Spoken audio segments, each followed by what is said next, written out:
Y como todos los miércoles es momento ahora de nuestro contacto con nuestros amigos de la Dolce Vele. La tenemos a nuestra colega Juliana González hoy para charlar un ratito con nosotros. Juliana, muy buenas tardes, ¿cómo estás? Hola Paula, es un placer saludarlos. Como siempre, lo mismo decimos desde aquí. Y bueno, como solemos hacer, compartimos en este segmento una mirada, en este caso desde Europa, de los temas más relevantes por estas horas a nivel informativo en el mundo. Y sin lugar a dudas, bueno, uno de estos grandes temas tiene que ver con la amenaza que hoy significa Rusia para Europa y bueno, la discusión que se está teniendo justamente en ese continente acerca de cómo operar, ¿no? Qué presupuesto asignar a defensa y cómo actuar frente a esta amenaza, Juliana.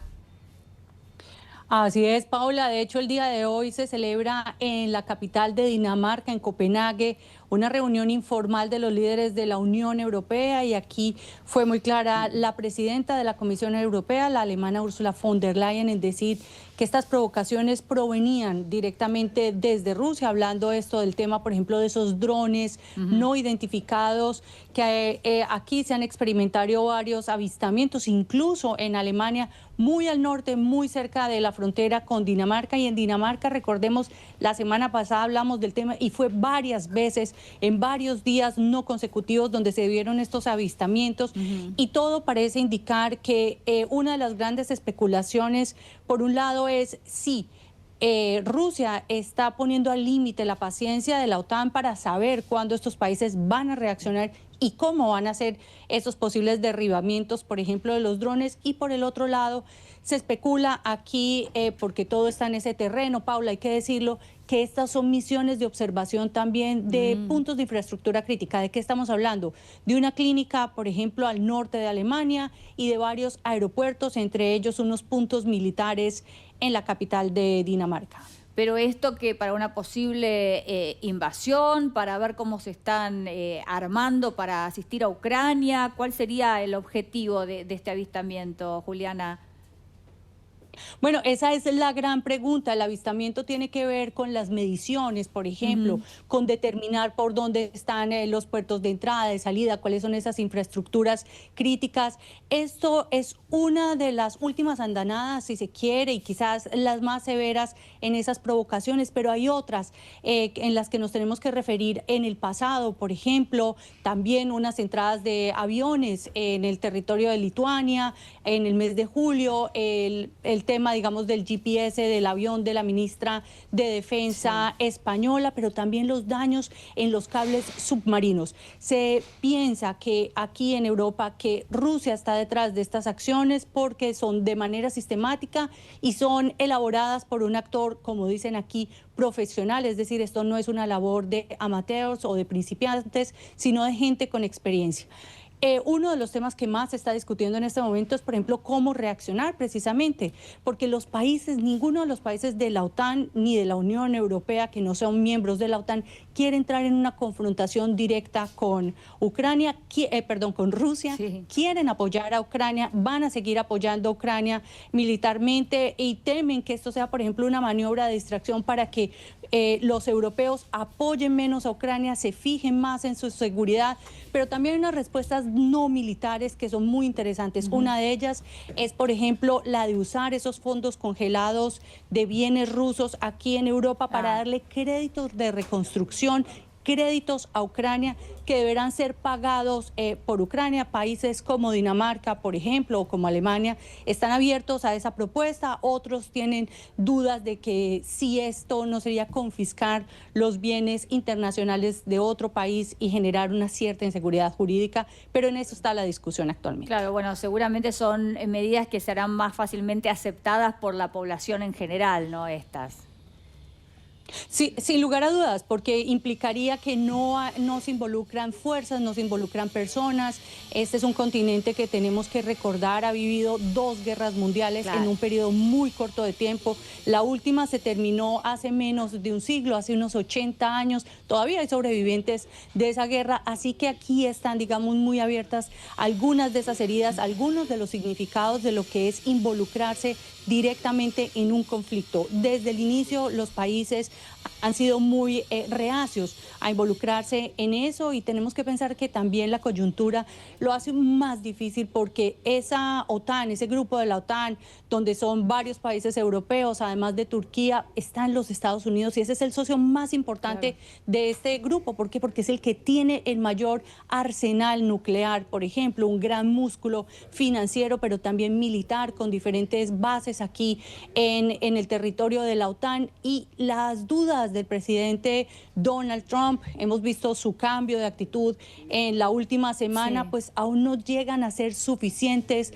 para saber si realmente los Estados Unidos se involucrarían hasta el fondo con ese artículo 5 que habla de la defensa de cualquier miembro que sea, por ejemplo, atacado en su integridad territorial por Rusia.